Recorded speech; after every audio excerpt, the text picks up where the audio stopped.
What's up, guys? When I hear about OUKITEL company, I think of rugged smartphones. However, they also have regular phones that are just as interesting as the rugged ones. For example, the latest OUKITEL P1 has some really flagship features, but it is a budget smartphone.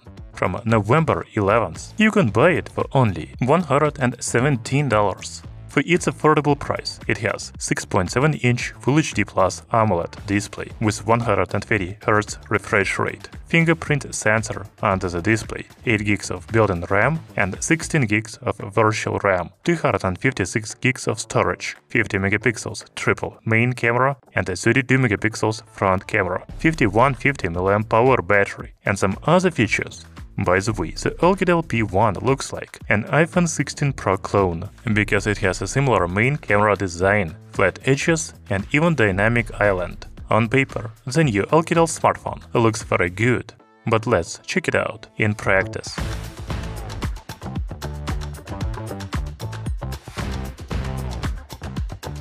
If you look at this image on the box, does it look like an iPhone to you?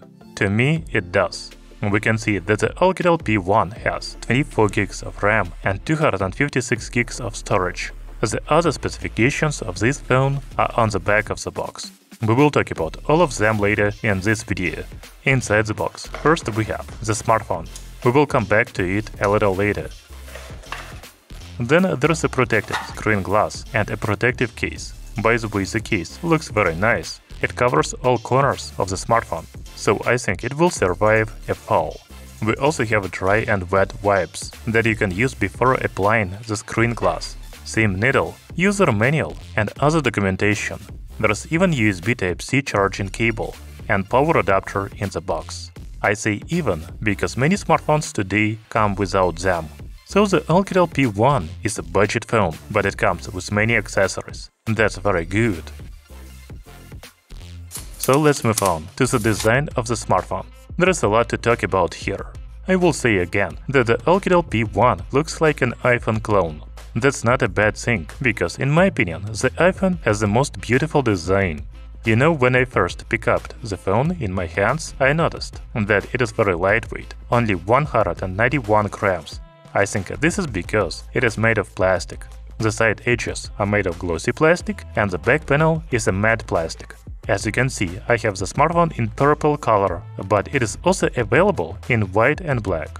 By the way, the OUKITEL P1 also has a slim body, only 8.2 mm. Overall, its dimensions are 162 by 76 by 8.2 mm. The smartphone has a speaker, USB Type-C charging port, microphone and SIM card slot at the bottom. This is a hybrid slot for dual SIM or a one SIM and one TF card. The right side of the smartphone has volume rocker and power button. By the way, the power button without a fingerprint scanner, as I am used to in many budget phones. The fingerprint sensor is located under the screen, like on flagship mobile devices. You know, it works very well. I am very surprised to see this in a $150 smartphone. Do you know of any other budget phone with in-display fingerprint sensor? I don't recall. Since we are talking about the display, it has a diagonal of 6.7 inches, Full HD Plus resolution, AMOLED panel and 120 Hz refresh rate. In the display settings you can select Auto, 60, 90 or 120 Hz. The screen looks very good, but its brightness of only 500 nits reminds us that this is a budget smartphone. You might have some problems when looking at the display outside in direct sunlight, but I think it is okay. By the way, let's also check the speaker quality and see if it is comfortable to watch videos on the OUKITEL P1.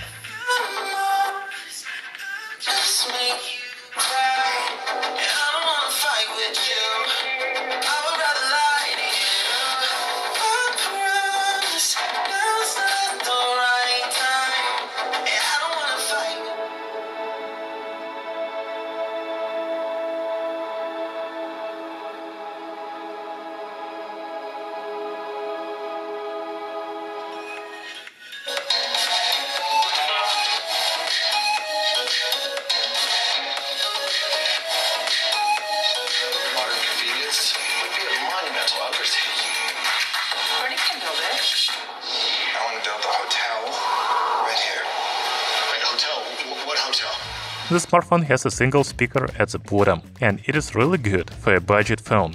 Most importantly, it is very loud. By the way, did you notice dynamic island while watching the video in a horizontal position? It looks weird, doesn't it? It should be only above the screen, at least that's how it is on iPhones. But on the OUKITEL P1, the dynamic island moves when you rotate the smartphone. I think it is a bug. Anyway, you can disable it in the settings, and then you will have a little dot with the front camera above the screen. In my opinion, it looks even better that way. However, if you decide to keep dynamic island, it will display some useful information like charging, new notifications, and more. Overall, I like the user interface of the OUKITEL P1. I am glad that Chinese manufacturers are moving away from their own UIs and using almost the stock Android. By the way, this smartphone runs on Android 14. I have already installed many applications here for testing the performance. But out of the box, there were only files, notes, FM radio, QR code scanner, toolbar, and of course Google Apps.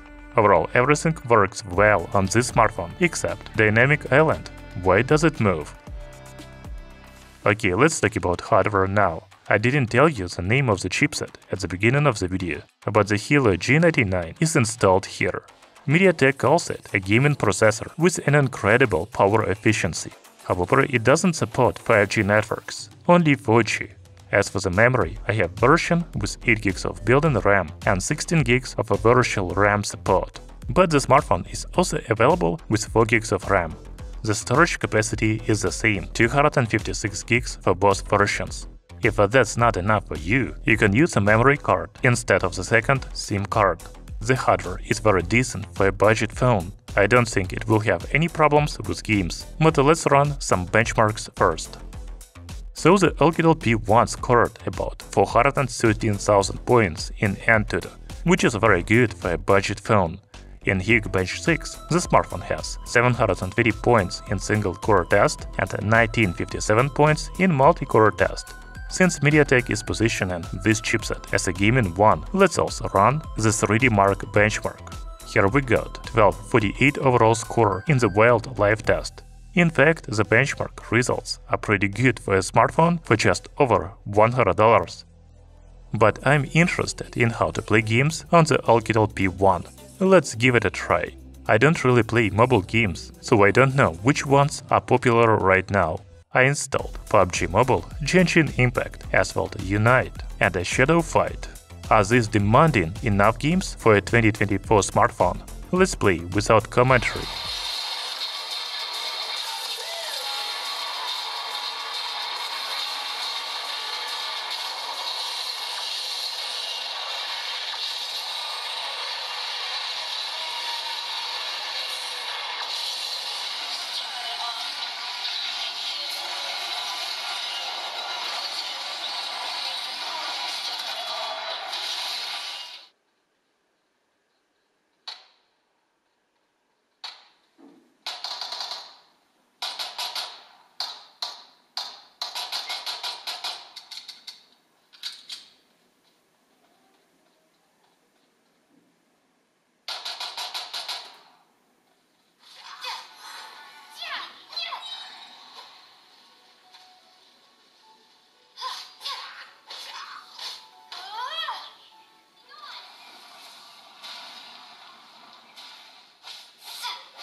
As you can see, all games launch, and they do not even glitch. That's very good. From the downsides, I would note that the Genshin Impact takes a little long time to start up, about 10 minutes, but that's only the first time. In addition, all games run on medium or even low graphics. This is especially noticeable in Genshin Impact. However, in general, you can play any games you want on this phone. What about the cameras on the OUKITEL P1? It has 3 camera sensors on the back, and it looks like all of them are real. They are 50 megapixels main camera, 2 megapixels macro camera, and 0.3 megapixels depth camera. Unfortunately, there is no ultra-wide camera, but that's okay. The smartphone has 32 megapixels camera on the front for quality selfies. In the camera app, we have following shooting modes: beauty, macro, video, picture, 50 megapixels, portrait and extra, such as night and pro. I will try to take photos with all these modes and show them to you. By the way, in picture mode, the smartphone takes photos with a 16 megapixels resolution. As for the video recording, the maximum resolution is 2K. I have been lucky with the sunny weather, even though it is fall and raining very often. As you know, lighting is very important for quality pictures. I took some really good photos during the daytime. They are bright, clear, and in my opinion, very decent for a budget phone. By the way, photos in picture mode are 15.9 megapixels or 4608 by 3456 pixels. The photos in 50 megapixels mode are 50.3 megapixels or 8192 by 6144 pixels. I don't see much difference between them though.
As for the night photos, they are also pretty good in picture and 50 megapixels modes.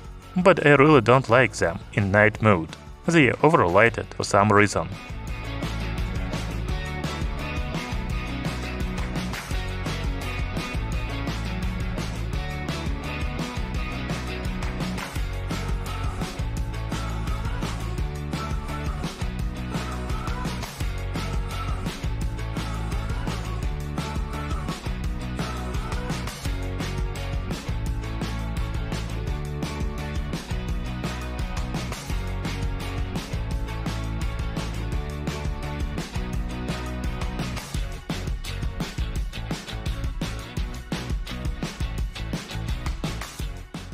As for the video footage, it looks sharp, but the problem is the lack of stabilization.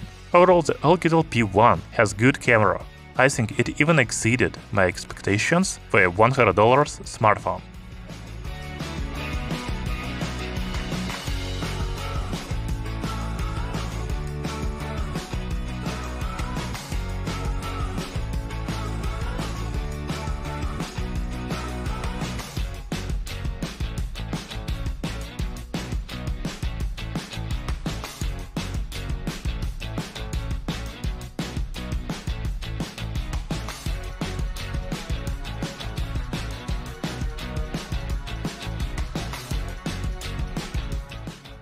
I have already mentioned that the OUKITEL P1 has a slim body, but the battery is quite large. It has a capacity of 5150 mAh.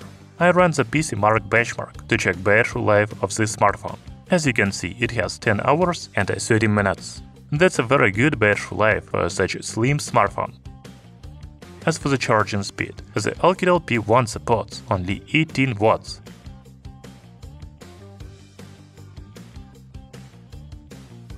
And my smartphone charged from 1 to 100% in 2 hours and 13 minutes. By the way, the OUKITEL P1 also supports reverse charge, so you can use it as a power bank for charging other devices. And that's very interesting, because typically I have seen this feature on rugged phones.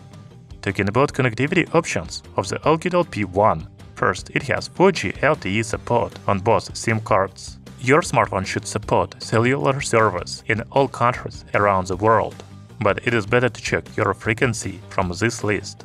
There is also dual-band Wi-Fi and Bluetooth 5.2 support. The important thing for me is that the smartphone supports NFC for contactless payment. It is available here. So I would call the OUKITEL P1 a successful budget iPhone clone on Android. If a person doesn't know much about smartphones, they might actually think it is an iPhone 16 Pro. However, of course, they are not competitors, and it doesn't make sense to compare a $117 smartphone to a $1,000 phone. But for its budget price, the OUKITEL P1 has some really flagship features, such as AMOLED display with 120Hz refresh rate, in-display fingerprint scanner, dynamic island, and a lot of memory. It also has pretty good chipset for gaming, a decent camera with many shooting modes, and a great battery with a long battery life. Overall, I was pleased with the OUKITEL P1. Thank you for watching, see you soon!